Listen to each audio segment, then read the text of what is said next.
Olá, família Encarando! Mais uma vez estamos reunidos para falar das coisas que estão na nossa frente o tempo todo, mas a verdadeira razão de serem como é e de onde originalmente saíram são verdades que poucos conhecem. A mídia e os grandes empresários fazem questão que você continue sem saber.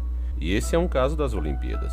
Mas antes de começarmos nosso vídeo, eu quero fazer um agradecimento especial aos nossos patrões aqui do canal. Vocês que já acompanham o nosso canal desde o começo devem ter notado a melhoria no áudio desse vídeo. E isso foi graças à compra de um microfone melhor, o C11, que é um ótimo microfone USB, como vocês podem ver. Inclusive, quem for YouTube, eu recomendo esse microfone, é muito bom. Esse microfone é usado por grandes canais como o canal Legião Oculta, do meu amigo e parceiro Jonas, que inclusive foi ele que me deu a dica dessa compra. Sem as doações dos nossos queridos patrões, dificilmente eu teria adquirido esse microfone, pelo menos agora. Apesar de serem poucas e pequenas doações, e inclusive só termos 6 patrões, eles todo mês depositam aquela graninha, com o maior bom coração, e eu deixava lá para uma situação como essa. Então o dinheirinho ficou lá, sendo juntado todos os meses desde a criação do Patreon. Desde que eu criei, eu já tinha em mente em deixar tudo que fosse arrecadado no Patreon para a melhoria do nosso canal.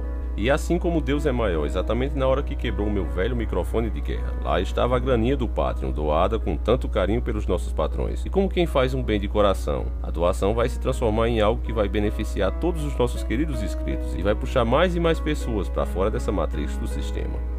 Eu não vou falar o nome dos nossos patrões porque são pessoas que fazem de coração e preferem ficar no anonimato.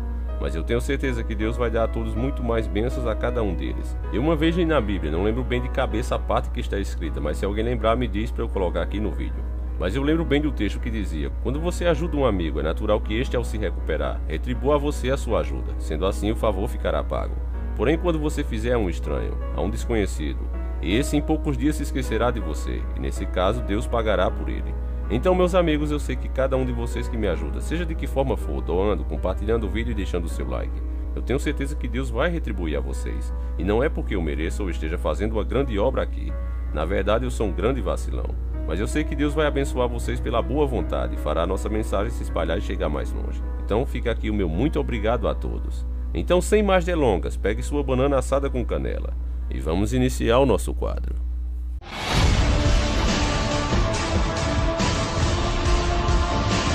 Senhores do Mundo. As Olimpíadas é um evento cobiçado pelos países do mundo todo. E dessa vez, nesse ano de 2016, nosso Brasil foi contemplado com essa dádiva dos deuses, que fazem multidões sair às ruas com a tocha olímpica, o maior símbolo desse evento. É estranho que, apesar de a grande maioria considerar esse evento um símbolo de superação humana, onde os atletas se preparam o ano todo para competirem entre si, e provar de uma vez qual é o melhor de todo mundo. No final, quem acaba ganhando com tudo isso é a própria categoria do esporte. Mesmo assim que com toda essa boa intenção, tem se levantado mais e mais pessoas que querem que esse evento não se realize. Por que será? O que tem de mais nas Olimpíadas que faz essas pessoas agirem assim? Das 22 cidades escolhidas por onde a tocha vai passar. Ó, extintor, uma pessoa tentou apagar a tocha olímpica. Nesse momento, uma pessoa tentou apagar a tocha olímpica. Foi esse rapaz, usou um extintor. Ele usou um extintor, está sendo imobilizado pela Força Nacional. Ele usou um extintor para tentar apagar a tocha olímpica. Na chegada à delegacia, o responsável pelo ataque foi identificado como Daniel Ferreira, de 35 anos. Ele não tinha nenhuma passagem pela polícia e tentou justificar o ato realizado com este extintor de incêndio como um protesto contra o momento político do país. Marcelo Proença, de 27 anos, foi preso em casa, a cerca de 100 metros do local do incidente. Aos policiais, ele informou que o fato era uma brincadeira. O delegado arbitrou fiança de R$1.000 para que ele fosse liberado. Qual é o motivo que elas têm para fazerem isso, sendo punidas pelas forças da lei, tratadas como loucas e lunáticas pela mídia? Eu não posso dizer que aprovo a atitude dessas pessoas, mas eu posso dizer que até as entendo. Principalmente sabendo que o Brasil passa por uma de suas maiores crises financeiras da sua história, onde o brasileiro diminuiu inclusive a sua cesta básica. E mesmo nessa situação terrível, o governo assume uma dívida de 100 milhões do Comitê do Rio 2016. Tivemos cortes nas verbas públicas para todos os setores, saúde, educação e por aí vai. Todo o orçamento foi diminuído, porém o governo não achou nada demais pagar a ninharia de 100 milhões de reais do comitê, que não era da sua conta. E isso não sou eu quem está inventando, a notícia está aí na UOL. O link vai estar aí na descrição do vídeo para você conferir. Eu vou ler apenas um trechinho da notícia aqui, que vai ser o suficiente para te deixar puto. O corte de gastos do governo federal não atingiu a organização da Olimpíada de 2016. Pelo contrário, a União acaba de assumir que pagará com dinheiro público os 100 milhões em equipamentos esportivos. bolas, redes, obstáculos, barcos e etc., necessários para a realização dos Jogos Olímpicos do Rio. Originalmente, essa conta seria paga pelo Comitê Organizador Rio 2016, com dinheiro arrecadado via patrocínios. E saibam, meus amigos, que os gastos podem ultrapassar esse valor em muito. Ou seja, o governo acha mais importante pagar uma despesa que não era dele, que deveria ser pago com verba privada, que deveria vir das indústrias e das empresas. Ele acha isso mais importante do que colocar remédios nos hospitais, por exemplo. Mesmo com essa crise que assola a nossa nação, o desgoverno do Brasil continua esbanjando dinheiro com o que eles julgam importante. E você que se dane e trabalhe mais, porque esse dinheiro vai sair do seu bolso e do meu. Só esse fato em si já mostra que essas Olimpíadas são uma furada. Usam dinheiro público para um evento que não é público, porque se realmente fosse, os ingressos da abertura no Maracanã para a área A não teria custado R$ 4.600 e o da área B R$ 3.000. Eles fazem questão de separar o gado pela classe e cobram valores que o cidadão comum jamais terá acesso. Se você, cidadão comum, quiser ver, que fique em uma área mais parecida com um curral de boi.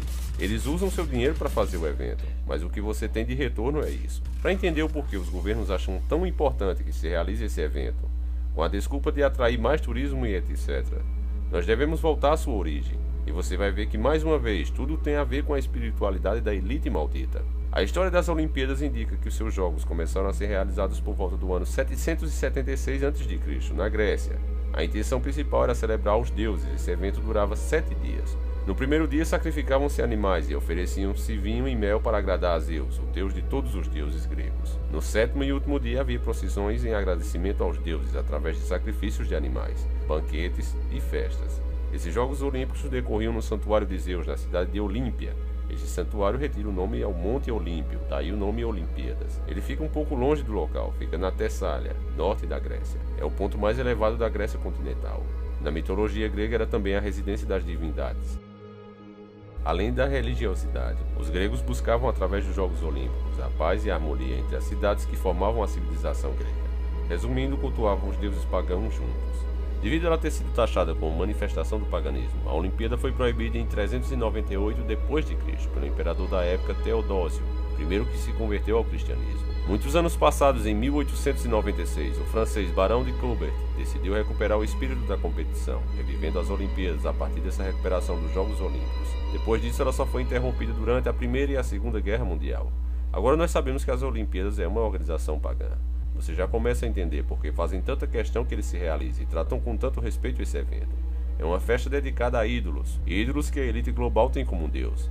E é por isso mesmo que você vê na cerimônia da abertura toda adoração e idolatria por parte da mídia. Por exemplo, na Grécia, nas Olimpíadas de 2004, sacerdotisas usando túnicas prestavam reverência sob o sol forte no local onde nasceram os antigos Jogos Olímpicos. Turistas e moradores se reuniram nas ruínas do templo da deusa pagã Hera. Uma atriz grega se inclina para acender o fogo usando um espelho côncavo. Essa chama foi como uma reserva caso haja algum imprevisto. Os sacerdotes homens dançaram ao som de um tambor em meio das ruínas do templo, enquanto a atriz, interpretando a suma sacerdotisa, invoca Apolo, o deus Sol. Em meio às orações, ela se ajoelha para acender a tocha. Nas rampas do estádio, ao lado, sacerdotisas faziam uma dança inspirada nas ninfas da mitologia, e os homens se envolviam numa antiga dança guerreira, mas sem carregar armas. Tudo remete ao que os gregos faziam nesse mesmo local antes de competir nos Jogos da Antiguidade. Para muitos espectadores, esse foi um momento especial que lembrava o passado glorioso da Grécia. No Brasil, muitas pessoas notaram o paganismo, mas é uma coisa muito mais disfarçada por causa da religião que predomina aqui. Já na Grécia, eles podem fazer as coisas muito mais à vontade sem disfarçar. A história da tocha olímpica, por exemplo. A chama olímpica, fogo olímpico ou tocha olímpica é um dos símbolos dos Jogos Olímpicos e invoca a crença em Prometeu, que teria ajudado na criação dos homens e depois acendido uma tocha no disco solar, roubando o fogo de Zeus e entregando aos homens, para que pudessem evoluir e distinguir-se dos animais.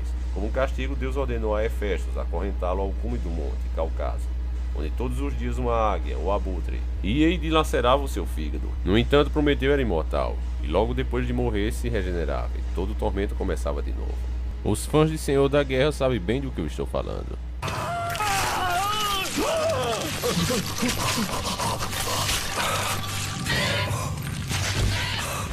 God of War? No.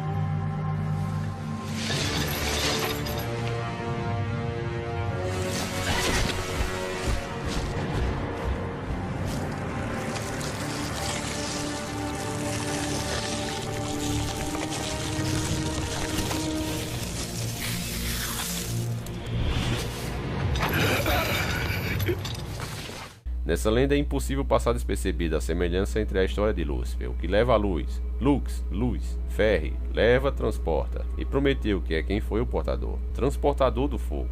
Fogo é igual a luz. Há também um fato que Prometeu comete um furto, e Lúcifer é reconhecido como ladrão universal. A própria linguagem nos parece claramente indicar uma estranha ligação entre os dois personagens. Vemos obviamente o paralelismo bíblico com a árvore do conhecimento, que Deus proibiu Eva e Adão de comerem, mas a serpente Lúcifer, Prometeu, dá a fruta fogo aos homens, trazendo-lhe o conhecimento, o qual inevitavelmente traz a desobediência e o castigo.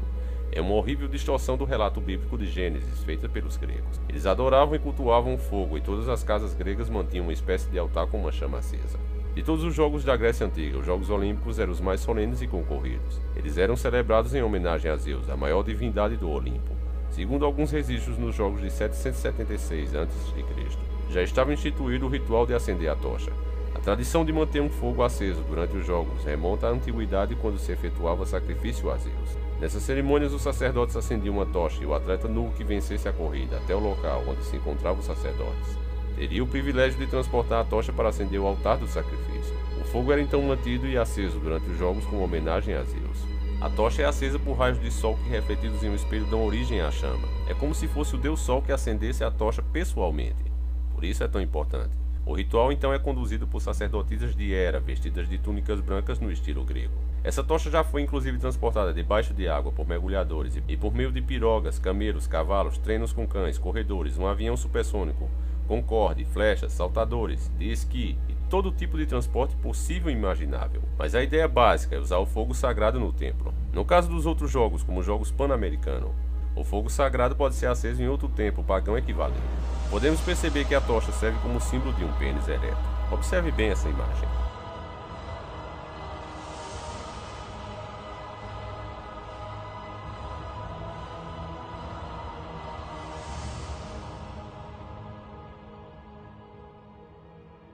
Os satanistas sempre consideraram a tocha flamejante como um símbolo de Lúcifer. Lúcifer, tendo recuperado sua estrela e seu diadema, organizou suas legiões para as novas obras da criação. Atraídos pela tocha flamejante, os espíritos celestiais desceram, e ele enviará esses mensageiros de esferas desconhecidas para a terra. Então a tocha de Lúcifer sinalizará dos céus à terra, e o Cristo da nova era responderá da terra aos céus. Ocultista Edward Shulgin, criado por Texas Melvin, Mystery Mark of the New Age, a marca do mistério da nova era, página 240. Essa é a explicação do simbolismo da tocha e a crença luciferiana de que na batalha do Armagedon, Lúcifer, as forças do mal, derrotarão o verdadeiro Messias e depois invadirão e conquistarão os céus, o universo espiritual. Assim nós podemos entender que essa tocha significa a crença que Lúcifer no final derrotará o verdadeiro Messias. E você, meu amigo, sem saber, liga sua televisão ou sai na sua rua para assistir isso. Por essas explicações que estão sendo dadas aqui, nós podemos até imaginar que essa tocha também pode significar o pênis de Lúcifer. Se o ocultismo realmente crê que a tocha é um símbolo do Deus, quando um satanista quer representar o órgão sexual feminino, ele normalmente usa o círculo. A pira é uma cavidade, geralmente é circular, é um símbolo de elemento feminino. Assim, o ato de acender a pira com a tocha, representando simbolicamente o sexo sagrado. Então, o fogo que se acende é o ato sagrado da criação. Tal crença satânica pode ser comprovada, já que até sobre a cabeça do Baphomet é possível encontrar uma tocha. Observando bem essa imagem, você vê que não resta dúvida que se trata da tocha olímpica. Já nos Jogos Pan-Americanos, especificamente, Prometeu é sincretizado como Lúcifer, mas também é sincretizado como o deus egípcio Sete, e com uma série de deuses malignos mundo afora. No caso dos Jogos Pan-Americanos, se trata do deus asteca Xolote. Xolote é um homem-cão, de pés invertidos, deus do fogo e de mau agouro, personificado como a estrela da manhã Vênus. Essa é uma imagem dele. Xolote é o duplo do pássaro serpente Quetzalcoatl, que até em jogos como Final Fantasy aparece com a maior moral, mostrando que esses caras não brincam em serviço no assunto adoração aos deuses pagãos.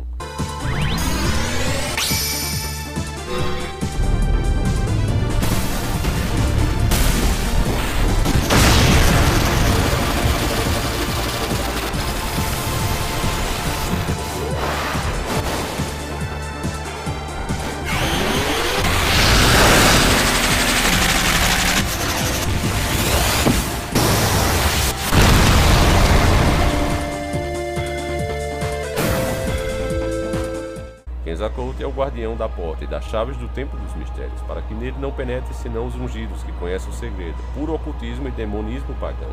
Esse negócio de tocha, meus bons amigos, é apenas a manifestação prática de uma religião de mistérios que adora Lúcifer. Tudo isso é puro luciferianismo, disfarçado. Como se trata de ocultismo, do oculto, a maioria das pessoas apenas vê as movimentações e cerimônias todas. Pessoalmente, acho que se trata apenas de algo diferente, exótico e bonito para celebrar os jogos. Mas a grande verdade é que são apenas cultos a deuses antigos, preservados e adorados pelos seus devotos. Infelizmente, essas pessoas que organizam esse tipo de evento ocupam lugares de destaque na sociedade, controlam empresas, veículos de comunicação e a política.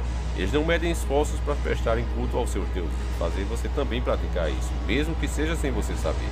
Como são deuses escrotos, pouco importa se você quer fazer ou não, o importante é que faça. Praticar esportes é uma coisa saudável e deve ser adotada por todos nós, mas participar de Olimpíadas criadas e dedicadas a cultuar o paganismo não deve ser feito de forma alguma, nem assistido por pessoas que acreditam no Deus cristão. Eu particularmente nem assisto e nem gosto dessas Olimpíadas e aconselho você a fazer o mesmo. Porque Deus não vai gostar que você faça isso. Basta você lembrar que o apóstolo Paulo disse à comunidade dos Coríntios: não sabeis que aqueles que correm no estádio, correm todos, mas um só ganha o prêmio? Correi, portanto, de maneira a consegui-lo. Os atletas se abstêm de tudo. Eles para ganhar uma coroa perecível, nós, porém, para ganhar uma coroa imperecível. Quanto a mim, é assim que corro, não como quem vai sem rumo, é assim que pratico o pugilato, mas não com quem luta contra o ar. 1 Coríntios 9, 24 a 26. A verdade está aí, família, só não vê quem não quer. Esse vídeo acaba aqui, eu espero que vocês tenham gostado. Não esqueça de deixar o seu like, de compartilhar nas suas redes sociais, assim você vai dar uma moral para o nosso canal e vai ajudar muita gente a enxergar a verdade. Eu gostaria de avisar vocês também que o ADM do nosso grupo do Zap, o Cidinho, está com um canal voltado para explicar de forma simples e dinâmica coisas relacionadas à espiritualidade. Saca só o talento do garoto. Se algum de vós tem falta de sabedoria, peça a Deus, que a todos dá liberalmente, não lance em rosto, e vai ser dado a você. Peça, porém, com fé, não duvidando, porque o que duvida é semelhante à onda do mar, que é levada pelo vento de uma parte para outra. Não pense tal homem que receberá algo do Senhor. Então, diante disso aqui, que está sendo dito aqui em Tiago, eu vejo muita gente aí que é até inteligente, tem muita inteligência, sabe? Mas não tem sabedoria. E de que adianta a inteligência sem a sabedoria? Vou dar um exemplo. Estava tendo uma chuva e o cara tinha que atravessar um rio, só que a ponte quebrou. E aí, meu irmão, o cara inteligente foi lá, começou a maquinar como atravessaria aquele rio. E aí ele começou a pegar, derrubou árvore, fez um bocado de coisa lá, conseguiu fazer uma ponte improvisada com a engenharia que estava na mente dele lá, calculou tudo, beleza. E aí quando ele estava atravessando, quando ele chegou no meio da ponte, veio uma onda maior, trazida pela chuva, pela forte chuva, e derrubou aquela ponte dele ali, porque o cálculo dele era para uma onda menor, e ele não calculou tudo. A inteligência dele não foi suficiente, não foi perfeita, não foi completa, entendeu? E nunca será, sempre haverá fatores a mais. Para conhecer o canal dele, basta clicar aí ou ir na descrição do vídeo. Garanto para vocês que é um cara super bem intencionado, já está comigo há mais de um ano. Eu posso garantir que ele é um cara íntegro e muito bem intencionado de verdade. Então vá lá no canal do cara e se inscreva. Eu espero vocês aqui no nosso próximo encontro, nesse mesmo horário e neste mesmo canal. Um abraço e até lá. Sempre encarando o sobrenatural.